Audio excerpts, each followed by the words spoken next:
Statistically speaking, the Wild West wasn't just about gunslingers, gold rushes, and saloons. It was about dirt. And not the scandalous kind you whisper about behind closed doors. I mean actual dirt, dust, grime, and filth that worked its way into every meal, every bed, and every pore. Hygiene on the frontier was practically non-existent. Forget hot showers, toothbrushes, or neatly folded laundry. Out here, if you manage to get through a week without lice, a black widow biting the outhouse, or sharing a tub of brown bathwater with your entire family, you are already doing better than most. And while Hollywood paints the West as a land of freedom and rugged adventure, the reality was far less glamorous. Settlers trudging across the plains waded through knee-deep dust storms. Outhouses reeked so badly, people threw lime into them just to mask the stench, only to find spiders lurking inside anyway. Toothbrushes, rare, soap, harsh and irritating. And don't even ask what they used instead of toilet paper unless you're ready to picture yourself with a corn cob in hand. So tonight, we're going to dig into what hygiene was really like in the Wild West. The dirt, the diseases, the strange home remedies, and the uncomfortable truth about how people actually lived. By the end, you might never look at your bathroom or your bed the same way again. But before we dive in, make sure you hit subscribe to The Sleepy Historian. That way you won't miss the next tale of grit, grime, and questionable survival techniques. Drop a comment too, and let us know what part of Wild West life you'd like us to tackle next. Now saddle up, partners. It's time to get dirty. Hygiene in the Wild West was, to put it kindly, an afterthought. For the settlers, cowboys, and families pushing westward across North America, survival always came before cleanliness. Soap and warm baths were luxuries, finding enough food, fending off the elements, and avoiding disease were the real daily concerns. Dust was the West's most relentless enemy. It blew in on fierce winds, filled the skies during storms, and settled on every surface. One traveler, Sarah Raymond Herndon, who made the journey from Missouri to Montana in the late 1860s, described how dust sometimes reached up to her knees on the trail. After a day of walking 20 miles, she noticed her fellow travelers' faces were so caked in dirt that their eyes, nostrils, and mouths looked like holes punched through mud. That wasn't an exaggeration. It was life on the move. And then there were the bathrooms, or rather, the lack of them. Many settlers simply relieved themselves in the woods, but when towns and homesteads grew, outhouses appeared. These weren't fancy. Picture a deep hole in the ground with a small wooden shack built on top. When the hole filled up, the family shoveled dirt over it and dug a new pit nearby. Unsurprisingly, the smell was overwhelming. People tried to cover the odor with lime or lye, but these crude solutions rarely worked. Worse, outhouses were infested with insects, and sometimes worse than insects. Flies swarmed constantly, and black widow spiders often lurked inside. There are stories of settlers sitting down to use the bathroom, only to be bitten by one. It's not exactly the sort of detail that shows up in Hollywood westerns, but it happened. Modern conveniences like toilet paper didn't exist. Instead, people used whatever they could find. Leaves were common, grass worked in a pinch, but the most infamous substitute was the corn cob. Yes, many settlers cleaned themselves with dried corn cobs, an image that should make anyone today very thankful. For modern plumbing and paper goods, the battle against filth didn't end in the outhouse. At night, families laid their heads on mattresses stuffed with straw or hay. Over time, the bedding attracted lice, bed bugs, and other unwelcome critters. Lice infestations were so common they had their own nickname, seam squirrels. Settlers learned to live with constant itching and scratching. And even if they wanted to sleep, mosquitoes buzzed through every open window and gap in the cabin walls. Very few homes had protective screens, So insects followed people from the outhouse back into bed, carrying bacteria and spreading disease. Even water, so precious in the frontier, couldn't be trusted. Outhouses sometimes contaminated nearby. Wells, though, settlers didn't always realize it. Families collected rainwater in cisterns, but dust, dead insects, and animal droppings polluted it. Stagnant water, meanwhile, attracted flies that left their own filth behind. To conserve what little clean water they had, many families avoided washing dishes, clothes, or even themselves. When they did bathe, the entire household often reused the same water for days. By the end of the week, the tub was less a bath and more a swamp of shared grime. Bathing in the Wild West was rarely a pleasant or frequent ritual. Clean water was too precious to waste on luxuries like regular baths. Entire families might share the same tub of water, one after the other, stretching it for a week or longer. By the end, the water was murky, gritty, and full of floating reminders of everyone else's dirt. But it was still better than nothing. Frank Clifford, an associate of the outlaw Billy the Kid, later wrote about hygiene practices on the frontier. He recalled a clever solution used by Mexican women, the yucca plant known as soapweed. When crushed, its roots created a lather that worked as a natural shampoo. Clifford praised it, saying it left the hair soft, clean, and shiny, and admitted he used it himself many times. For others, soap was made from animal fat mixed with lye. Unfortunately, it was harsh, often causing burns and irritation on the skin. Still, few people were overly concerned about body odor.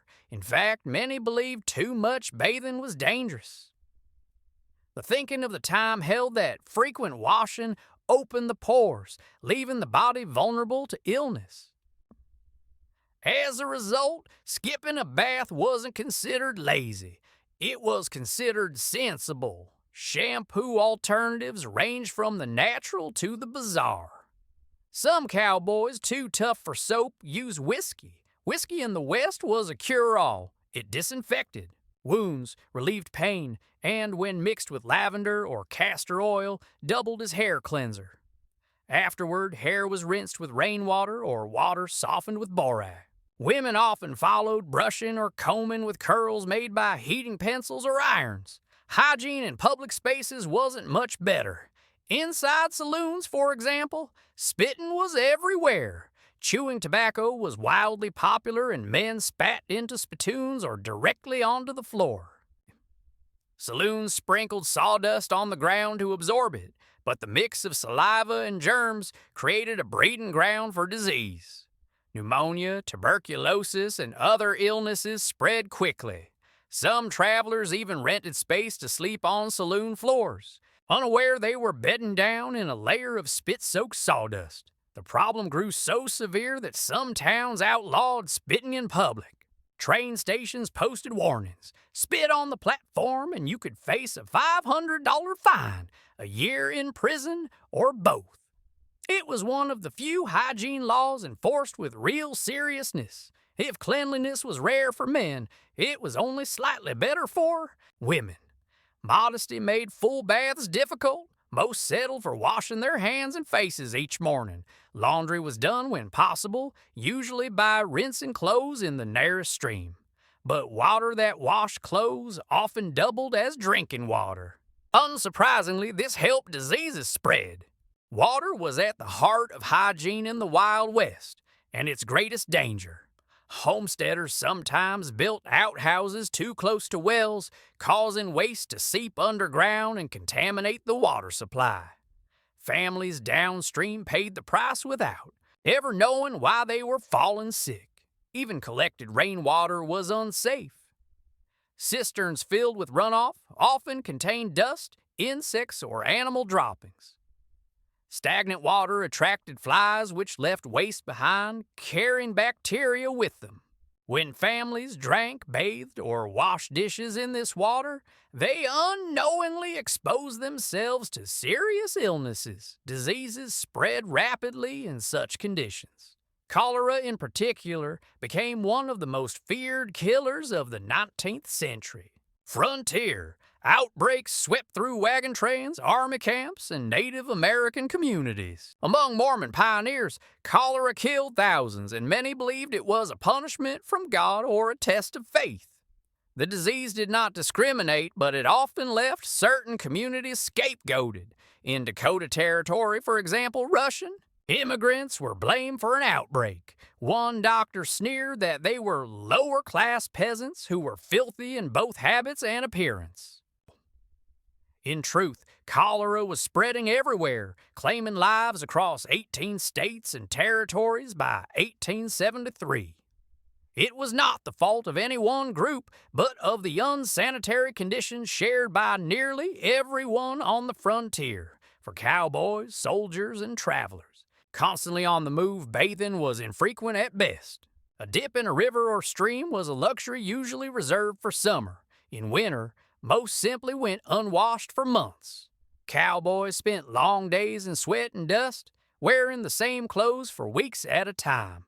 Laundry was rare, and when it happened, it was often just a quick rinse in whatever water source was nearby.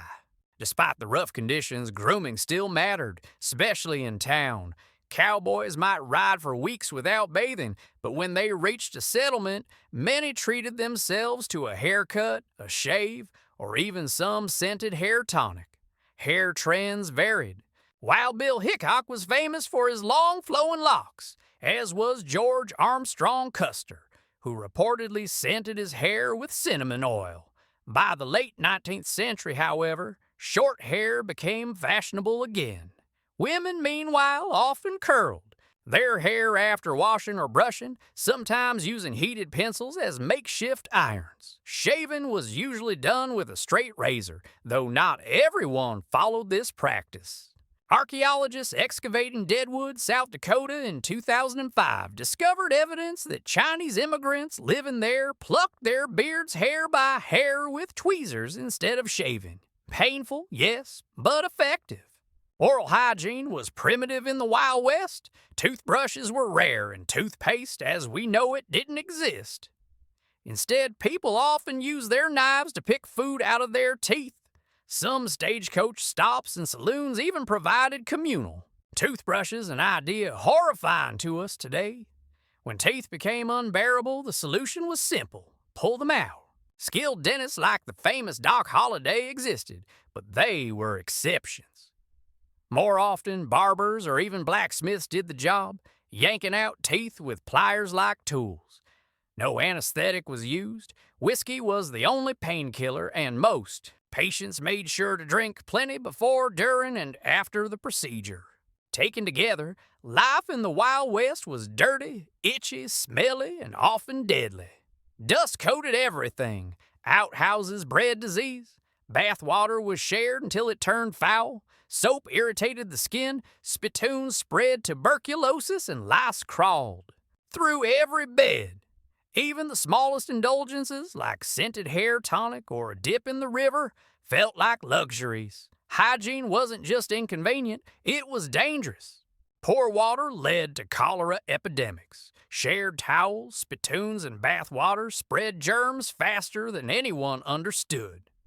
And while the settlers, cowboys, and families learned to live with filth, many didn't survive it. So the question is, how? Long would someone with modern standards last in that world? Today we recoil at the idea of dirty sheets or an unwashed dish. Imagine weeks without a bath, months without brushing your teeth, and years without safe water. That was reality on the frontier.